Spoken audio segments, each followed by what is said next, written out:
أعوذ بالله من الشيطان الرجيم بسم الله الرحمن الرحيم السلام عليكم ورحمة الله وبركاته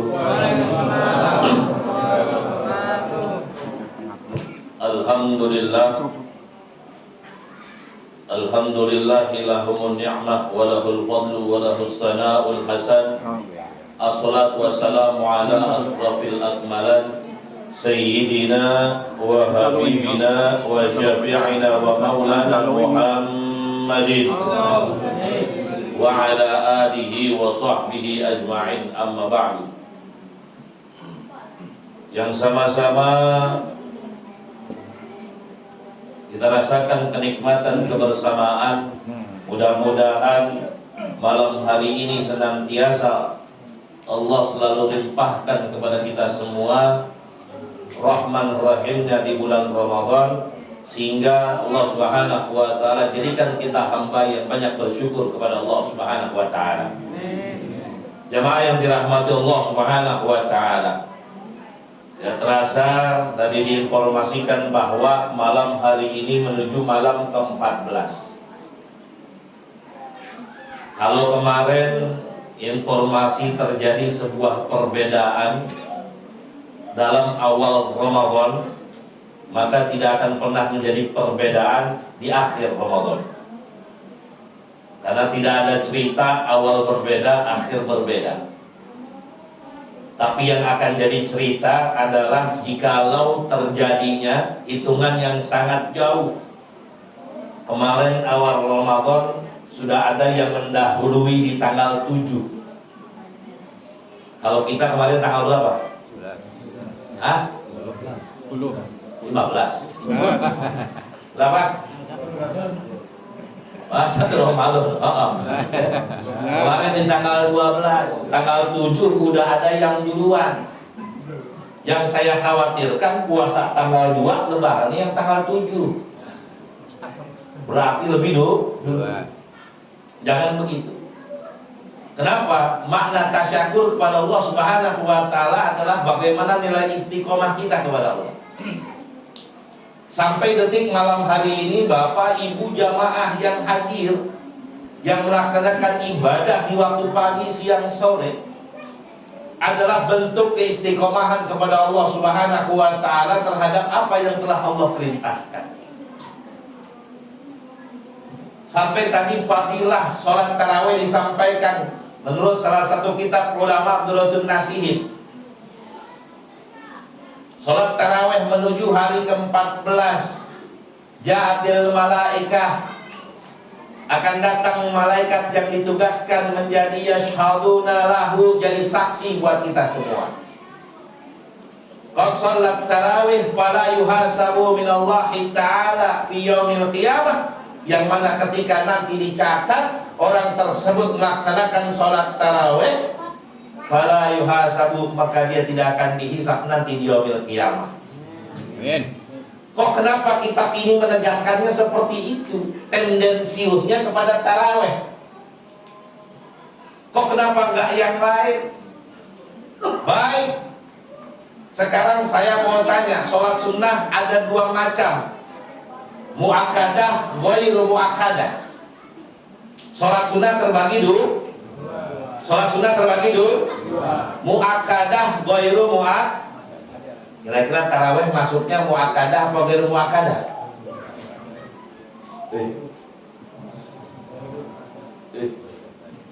Tarawih masuknya mu'akkadah apa ghairu mu'akkadah? Mu'akkadah. Tarawih masuknya unsurnya lebih penting.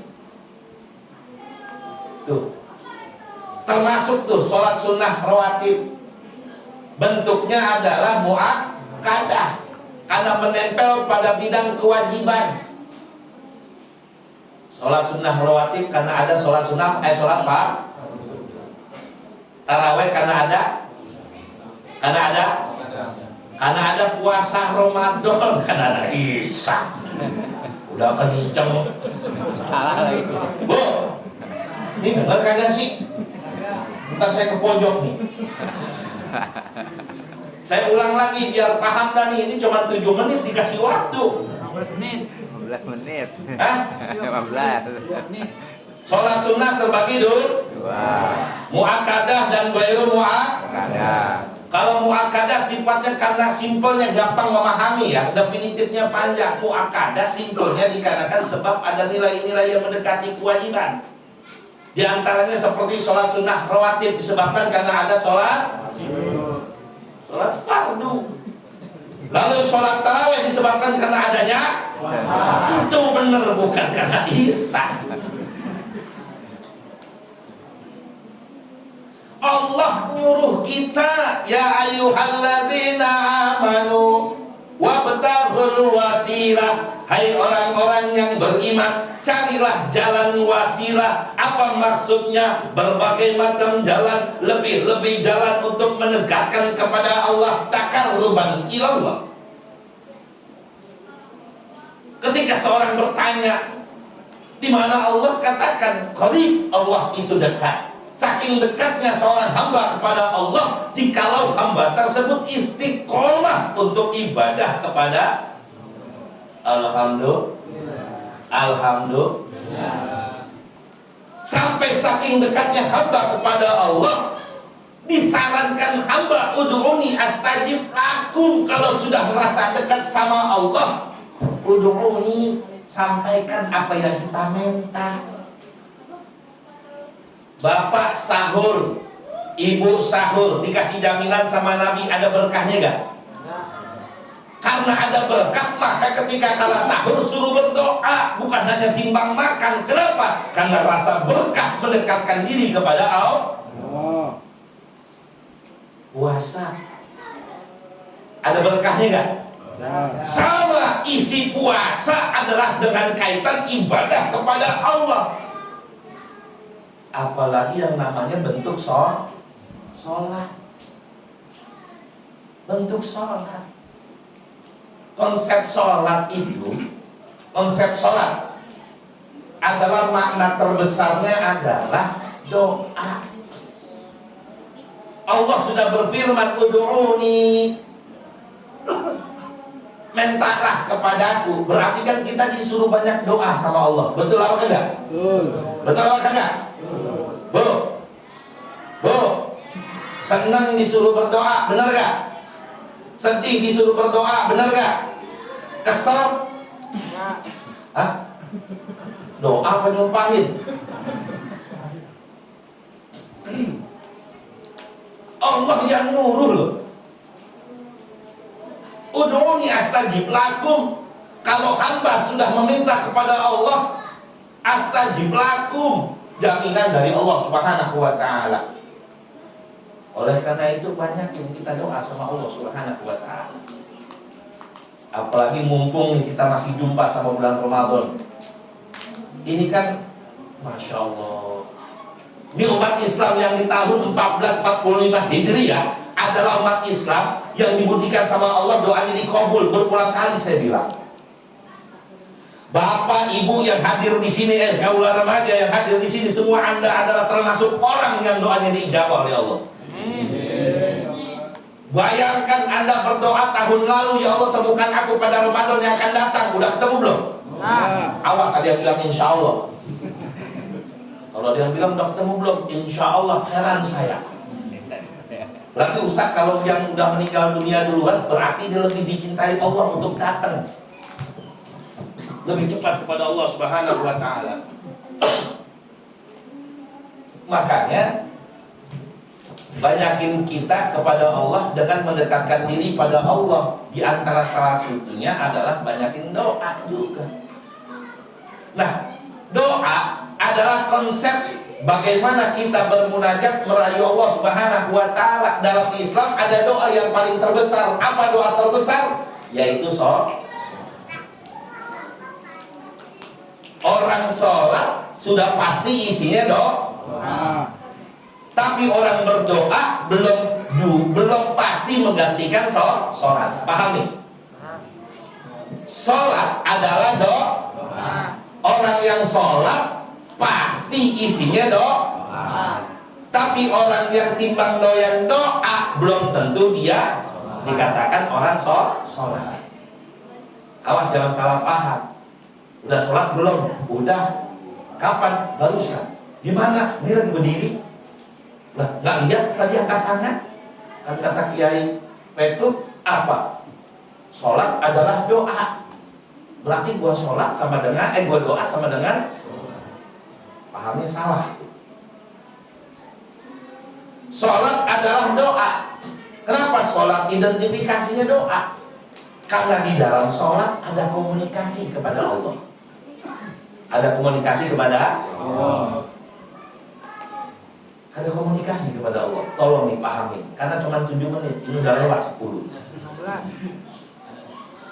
Sholat adalah doa. Di dalam sholat ada komunikasi kepada Allah Subhanahu wa ta'ala.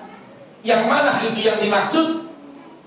Yang dimaksud adalah apakah ketika takbiratul ihram? Bukan. Apakah ketika hanya membaca Al-Quran? Bukan. Apakah ketika surat lain? Bukan. Apakah ruku? Apakah sujud? Apakah duduk di antara dua sujud? Terima kasih. Apakah duduk di antara?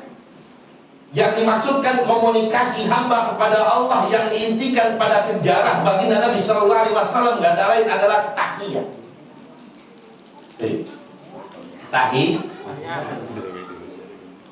Saya mau tanya nih, ini kalau benar-benar kan sudah sering di sini ngadain Isra wal Mi'raj. Waktu Nabi Muhammad Mi'raj ke Sidratul Muntaha Rafqul Ula, apa ucapan Nabi kepada Allah? Ada yang tahu? Bu. Waktu Nabi Mi'raj, apa ucapan Nabi ketika naik ke atas? Pak, saya nanya bukan ngotokin saya. Apa bacaan Nabi? Apa ucapan Nabi? Nabi ngucapin at-hiyatul barakatus sholawatut. Nabi ngucapin itu. Apa jawaban Allah? Assalamu alaika ayyuhan warahmatullah. Apa jawaban Nabi? Assalamu alaina. Baik. Semua kitab ulama menyepakati itu ucapan Nabi. Saya mau ajak ilustrasi. Kalau kita tahiyat sama gak ucapannya dengan Nabi? Bu, kita baca tahiyat sama gak ucapannya dengan Nabi? Bapak baca tahiyat sama gak ucapannya dengan Nabi? Kudunya bangga. Saya ngelihat orang kalau pakai jaket, jaketnya dipakai sama orang terkenal, jalannya gaya gak? Gaya. Oh, gaya. Kita punya sorban, sorban ini dipakai ulama besar, lalu kita beli mirip, kita pakainya gaya gak? Gaya. Ibu pakai jilbab, jilbabnya dipakai sama artis terkenal, ibu pakai gaya gak bu? Gaya, seakan-akan mirip artis itu, betul nggak? Si artis mancung, ibunya pesek, mirip nggak? Ngerasa gitu loh, karena ngerasa. Ini kita tahiyat sama ucapannya seperti Nabi besar Muhammad. Ketika Nabi Mi'raj, ucapan Nabi begitu kepada Allah, Allah jawab. Ini kan tahiyat, berarti komunikasi transendentalnya kepada Allah Subhanahu wa ta'ala. Kesimpulan pemahamannya bahwa siapa orang yang baca tahiyatnya di dalam hidup, berarti dia punya kesempatan mi'rajnya lebih cepat, hajatnya dikabulkan Allah Subhanahu wa ta'ala, dan senantiasa Allah Subhanahu wa ta'ala akan catat hamba tersebut benar-benar hamba yang taqarruban ilallah. Nah, kira-kira dalam kehidupan kita di bulan apa tahiyat yang paling banyak? Enggak ada. Ramadan. Di kehidupan kita bulan apa tahiyatnya yang paling banyak? Jujur, jangan takut. Di bulan apa tahiyatnya paling banyak? Ramadan. Sebab karena ada apa? Sebab karena ada apa? Oh, tahiyat paling banyak sebab karena ada taraweh. Betul apa kagak? Oh, tahiyat paling banyak sebabkan ada tarawih, betul apa kagak? Jujur. Jujur. Ya. Pilih banyak, pilih dikit. Banyak. Yang benar. Ya. Pilih banyak, pilih dikit. Banyak. Yang benar. Pilih banyak, pilih dikit. Banyak. 8 rakaat keluarga.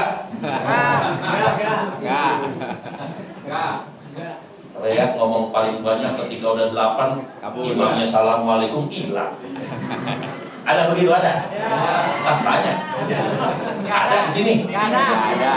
Tidak ada masalah. Saya mah nggak mau bahas yang 2, 3, yang 8, enggak, cuman jujur-jujur saja gitu loh.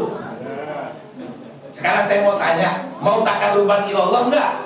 Ya. Mau komunikasi sama Allah enggak? Oh. Kalau tadi digambarkan bahwa tahiyat adalah sebuah media untuk komunikasi pada Allah, berarti tahiyatnya banyakin enggak? Banyakin. Kalau banyakin di bulan apa tahiyat paling banyak? Awet. Di bulan Ramadan. Di bulan Ramadan. Sebab karena apa? Sebab karena apa? Berarti pilih banyak, pilih dikit. Banyak. Beres. Beres. Lalu kita lihat nanti, ini tanggal berapa nih? Menuju 14, kita lihat Asyariah. Kira-kira di tanggal 29, di tanggal 29 gak ada karal. Di tanggal 28, tanggal 27, apakah pada istiqomah semua? Pulang kampung.